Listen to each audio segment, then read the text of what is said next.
História da Redenção, capítulo 14. Os filhos de Israel. José dava ouvidos às instruções de seu pai e temia ao Senhor. Era mais obediente aos justos ensinamentos do pai do que qualquer de seus irmãos. Entesourava suas instruções e com integridade de coração amava e obedecia a Deus. Afligia-se com a conduta errônea de alguns de seus irmãos e bondosamente suplicava que seguissem uma direção justa, abandonando os seus maus atos. Isto só fazia revoltarem-se contra ele. Seu ódio do pecado era tal que ele não suportava ver seus irmãos pecando contra Deus. Levou o assunto diante de seu pai, esperando que sua autoridade pudesse reformá-los. A exposição de seus erros enraiveceu os irmãos contra ele. Tinham observado o grande amor do pai por José e sentiram inveja dele. Essa inveja se transformou em ódio e, finalmente, na disposição de matar. O anjo de Deus instruiu José em sonhos, o que ele inocentemente relatou aos seus irmãos. Eis que estávamos atando molhos no meio do campo, e eis que o meu molho se levantava e também ficava em pé. E eis que os vossos molhos o rodeavam e se inclinavam ao meu molho. Então lhe disseram seus irmãos: Tu, pois, deveras reinarás sobre nós? Tu deveras terás domínio sobre nós? Por isso, tanto mais o aborreciam por seus sonhos e por suas palavras. E sonhou ainda outro sonho, e o contou a seus irmãos, e disse: Eis que ainda sonhei um sonho, e eis que o sol e a lua e 11 estrelas se inclinavam a mim. E contando a seu pai e a seus irmãos, repreendeu seu pai, e disse-lhe: Que sonho é este que sonhaste? Porventura viremos, eu e tua mãe e teus irmãos, a inclinar-nos perante ti em terra? Seus irmãos, pois, o invejavam. Seu pai, porém, guardava este negócio no seu coração. José no Egito. Os irmãos de José tinham o propósito de matá-lo, mas finalmente se contentaram em vendê-lo como escravo, para evitar que se tornasse maior do que eles. Pensavam tê-lo colocado onde não seriam mais atormentados com seus sonhos e onde não haveria possibilidade para seu cumprimento.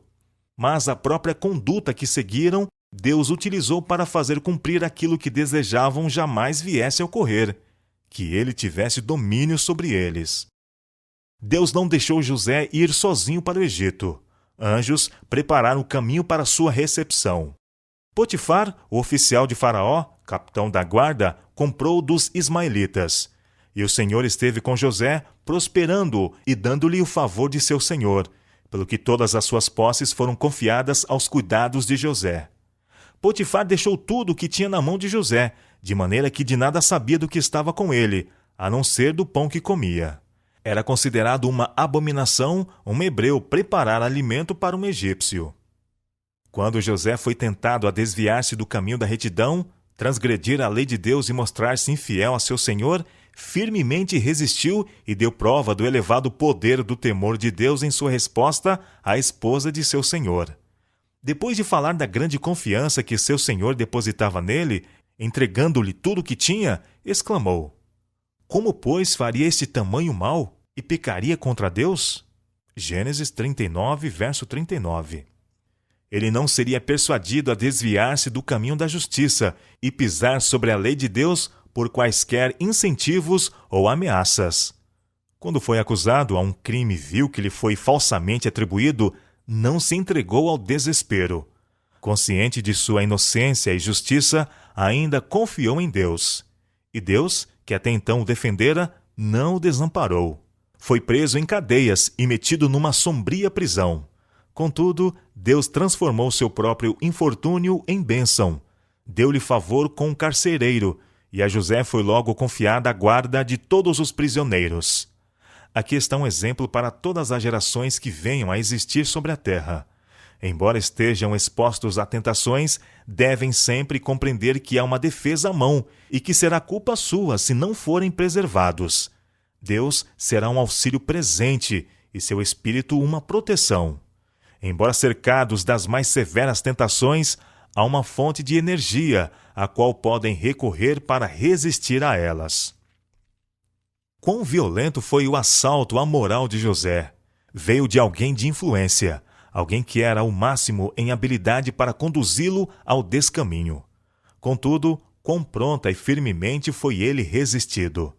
José sofreu por sua virtude e integridade, pois aquela que pretendia desencaminhá-lo vingou-se da virtude que não pôde subverter e, pela sua influência, causou o seu lançamento na prisão, acusando-o de um grave erro.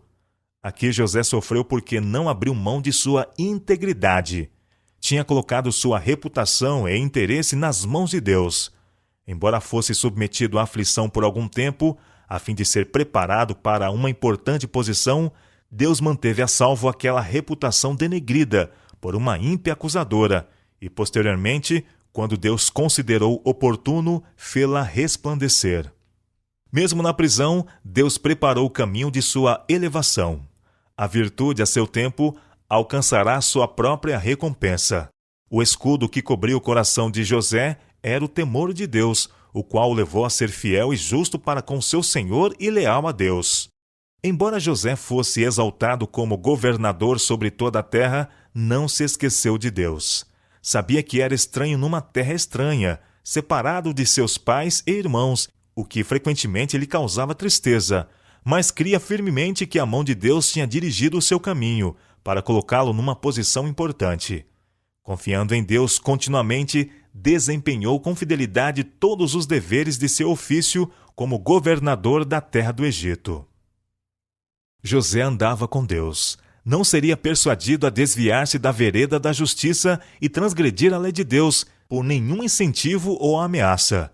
Seu domínio próprio e paciência na adversidade e sua inquebrantável fidelidade foram deixados em registro para benefício de todos os que posteriormente vivessem na terra. Quando os irmãos de José reconheceram diante dele o seu pecado, liberalmente ele lhes perdoou e mostrou, pelos seus atos de benevolência e amor, que não abrigava ressentimentos pela maneira cruel com que agiram em relação a ele. Dias de prosperidade. Os filhos de Israel não eram escravos. Nunca tiveram de vender o seu gado, suas terras e a si mesmos a Faraó por alimentos, como muitos egípcios tinham feito. A eles tinha sido concedida uma parte da terra onde habitar, com seus rebanhos e gado, em consideração ao serviço prestado por José ao reino.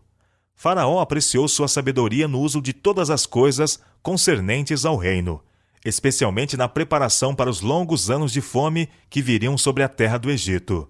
Sentia que todo o reino era devedor de sua prosperidade ao sábio comando de José. E, como sinal de sua gratidão, disse a José: A terra do Egito está diante da tua face. No melhor da terra faze habitar teu pai e teus irmãos. Habitem na terra de Gozém. E se sabes que entre eles há homens valentes, os porás por maiorais do gado, sobre o que eu tenho. E José fez habitar seu pai e seus irmãos, e deu-lhes possessão na terra do Egito, no melhor da terra, na terra de Ramsés, como Faraó ordenara. E José sustentou de pão a seu pai, a seus irmãos e a toda a casa de seu pai, segundo as suas famílias. Gênesis capítulo 47, versos 11 e 12. Nenhum imposto foi requerido do pai e irmãos de José pelo rei do Egito, e a José foi concedido o privilégio de supri-los liberalmente de alimento. O rei disse aos governadores: Não somos devedores ao Deus de José e a ele e a este liberal suprimento de alimentos? Não é por causa da sua sabedoria que temos assim abundantemente? Enquanto outras terras estão perecendo, temos em quantidade. Sua administração tem grandemente enriquecido o reino. Sendo, pois, José falecido, e todos seus irmãos, e toda aquela geração, os filhos de Israel frutificaram, e aumentaram muito, e multiplicaram-se, e foram fortalecidos grandemente, de maneira que a terra se encheu deles. Depois levantou-se um novo rei sobre o Egito, que não conhecera a José, o qual disse a seu povo: Eis que o povo dos filhos de Israel é muito, e mais poderoso que nós. Eia, usamos sabiamente para com ele, para que não se multiplique, e aconteça que, vindo guerra, ele também se ajunte com os nossos inimigos e peleje contra nós e suba da terra. Êxodo capítulo 1, versos 6 a 10. A opressão. Este novo rei do Egito compreendia que os filhos de Israel prestavam um grande serviço ao reino. Muitos deles eram capazes e entendidos operários, e ele não estava disposto a perder seu trabalho. Este novo rei incluía os filhos de Israel naquela classe de escravos que tinham vendido seus rebanhos, suas terras e eles próprios ao rei. E puseram sobre eles maiorais de tributos para os afligirem com suas cargas, porque edificaram a Faraó cidades de tesouros, Pitom e Ramsés. Mas quanto mais o afligiam, tanto mais se multiplicava, e tanto mais se crescia, de maneira que se enfadavam por causa dos filhos de Israel, e os egípcios faziam servir os filhos de Israel com dureza. Assim lhes fizeram amargar a vida com dura servidão, em barro e em tijolos, e com todo o trabalho no campo, com todo o seu serviço, em que os serviam com dureza. Eles compeliram as mulheres a trabalhar nos campos, como se fossem escravas. Mesmo assim, seu número não diminuía. Como o rei e seus governadores vissem que eles aumentavam continuamente, unidos, deliberaram forçá-los a executar certa quantidade de trabalho cada dia. Pensavam submetê-los com pesado labor e estavam zangados porque não podiam diminuir seu número e esmagar o seu espírito independente. E porque não conseguissem cumprir seu propósito, endureceram o coração para ir ainda mais adiante. O rei ordenou que as crianças do sexo masculino fossem mortas, tão logo tivessem nascido. Satanás era o agente nesse negócio. Sabia que um libertador estava para aparecer entre os hebreus, para resgatá-los da opressão. Imaginava que, se pudesse levar o rei a destruir as crianças masculinas, o propósito de Deus seria anulado. As mulheres temiam a Deus e não fizeram como o rei do Egito lhes ordenou, mas salvaram a vida dos meninos. As mulheres não ousaram matar os meninos hebreus, e porque não obedeceram à ordem do rei, o Senhor as prosperou. Quando o rei do Egito foi informado de que seu mandado não fora obedecido, ficou furioso. Então tornou sua ordem mais urgente e extensa. Conclamou o povo a guardar uma estrita vigilância, dizendo: quando ajudardes no parto as hebreias e as virdes sobre os assentos, se for filho, matai-o, mas se for filha, então viva. Êxodo capítulo 1, verso 16. Moisés. Quando este cruel decreto estava na sua maior força, nasceu Moisés. Sua mãe o ocultou enquanto podia ter alguma segurança, e então preparou um pequeno cesto de junco, vedando-o com piche, para que nenhuma água entrasse na pequena arca, e colocou-o na água junto à margem, enquanto sua irmã ficou ali, por perto, com aparente indiferença. Vigiava ansiosamente para ver o que aconteceria a seu irmãozinho. Os anjos também o vigiavam, para que nenhum dano ocorresse à indefesa criança, ali colocada por uma amorosa mãe e confiada ao cuidado de Deus por suas ferventes orações entremeadas de lágrimas. E esses anjos guiaram os passos da filha de Faraó para o rio, bem perto de onde fora deixado o pequeno e inocente desconhecido. Sua atenção foi atraída para o pequeno e estranho cesto, e ela mandou que uma de suas criadas fosse buscá-lo. Quando removeu a tampa do pequeno cesto singularmente construído, viu um lindo bebê, e eis que o menino chorava, e moveu-se de compaixão dele. Sabia que uma terna mãe hebreia tinha seguido este método peculiar para preservar a vida de seu bem-amado bebê, e decidiu de uma vez que ele seria seu filho. A irmã de Moisés imediatamente veio em sua direção e perguntou: irei eu a chamar uma das hebreias que crie este menino para ti? E a filha de Faraó disse-lhe: vai.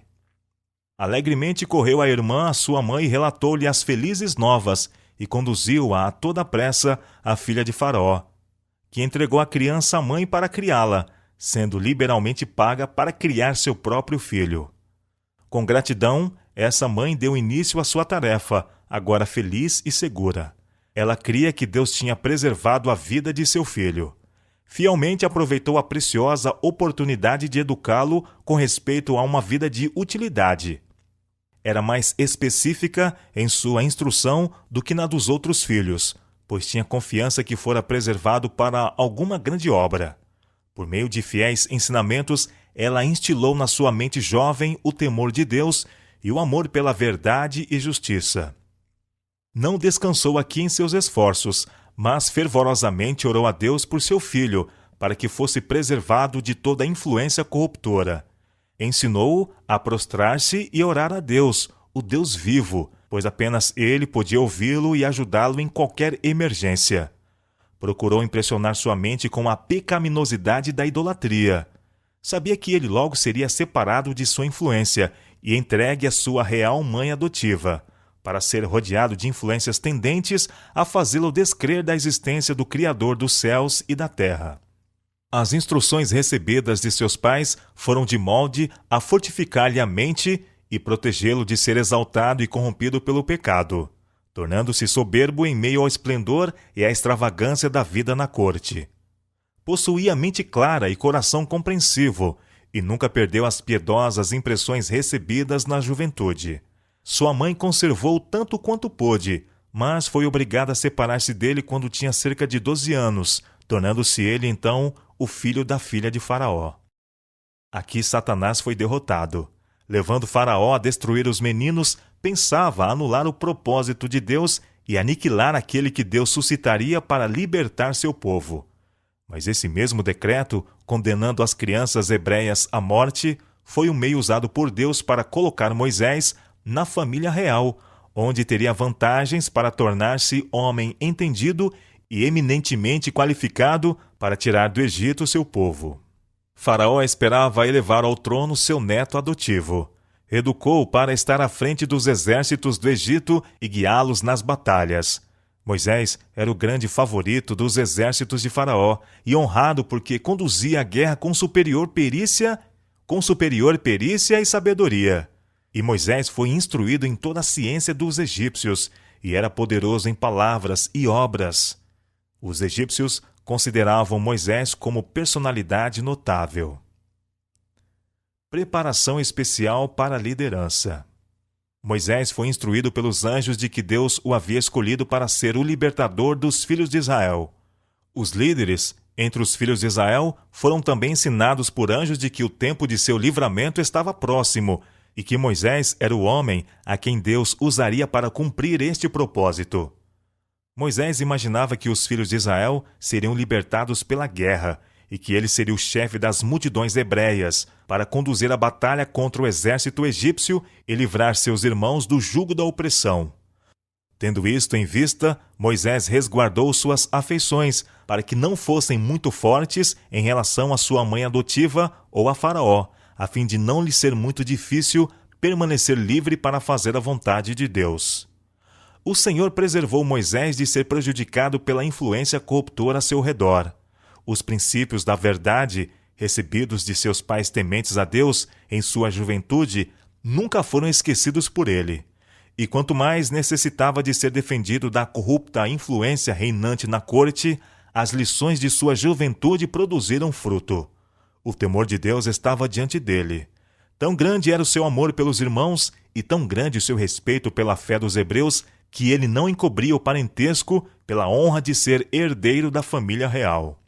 Quando Moisés tinha 40 anos de idade, saiu a seus irmãos e atentou nas suas cargas, e viu que um varão egípcio feria a um varão hebreu de seus irmãos. E olhou a uma e a outra banda, e vendo que ninguém ali havia, feriu ao egípcio e escondeu na areia. E tornou a sair no dia seguinte, e eis que 2 varões hebreus contendiam. E disse a um injusto: Por que feres a teu próximo? O qual disse: Quem te tem posto a ti por maioral e juiz sobre nós? Pensas matar-me como mataste o egípcio? Então temeu Moisés e disse: Certamente esse negócio foi descoberto. Ouvindo, pois, Faraó este caso, procurou matar a Moisés. Mas Moisés fugiu de diante da face de Faraó e habitou na terra de Midian. O Senhor guiou seu caminho, e ele encontrou um lar com Jetro, homem que adorava a Deus. Era pastor e também sacerdote em Midian. Suas filhas cuidavam do rebanho.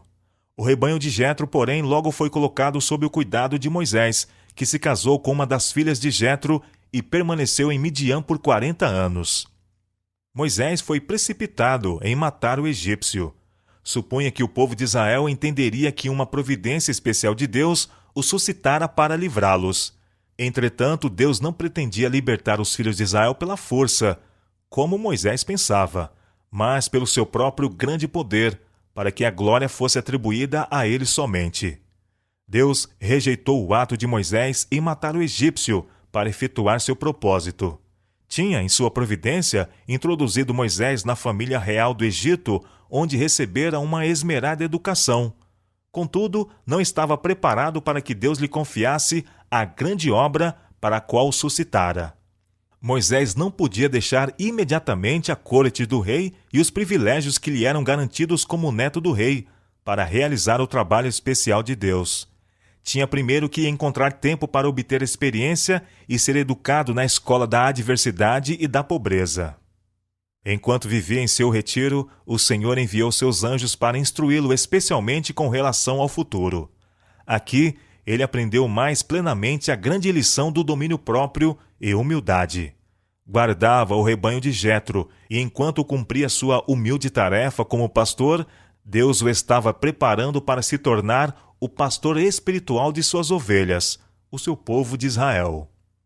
Quando Moisés conduzia o rebanho para o deserto e chegou ao monte de Deus, ao Horebe, apareceu-lhe o anjo do Senhor em uma chama de fogo do meio de uma sarça. E disse o Senhor: Tenho visto atentamente a aflição do meu povo, que está no Egito, e tenho ouvido o seu clamor por causa dos seus exatores, porque conheci as suas dores. Portanto, desci para livrá-los da mão dos egípcios e para fazê-los subir daquela terra, a uma terra boa e larga, a uma terra que mana leite e mel. Eis que o clamor dos filhos de Israel chegou a mim, e também tenho visto a opressão com que os egípcios os oprimem. Vem agora, pois, e eu te enviarei a Faraó, para que tires o meu povo, os filhos de Israel, do Egito. Êxodo capítulo 3, versos 7 a 10. Chegara o tempo em que Deus queria que Moisés trocasse o cajado de pastor pela vara de Deus, a qual ele tornaria poderosa em realizar sinais e maravilhas, livrando o seu povo da opressão e guardando-o quando perseguido por seus inimigos. Moisés concordou em realizar esta missão. Primeiramente visitou o sogro e obteve sua licença para ele e a família voltarem ao Egito. Não se atreveu a contar a Jetro sua mensagem para Faraó, temendo que ele relutasse em deixar sua esposa e filhos o acompanharem em tão perigosa missão. O Senhor fortaleceu-o e removeu seus temores, dizendo: Volta para o Egito, porque todos os que buscaram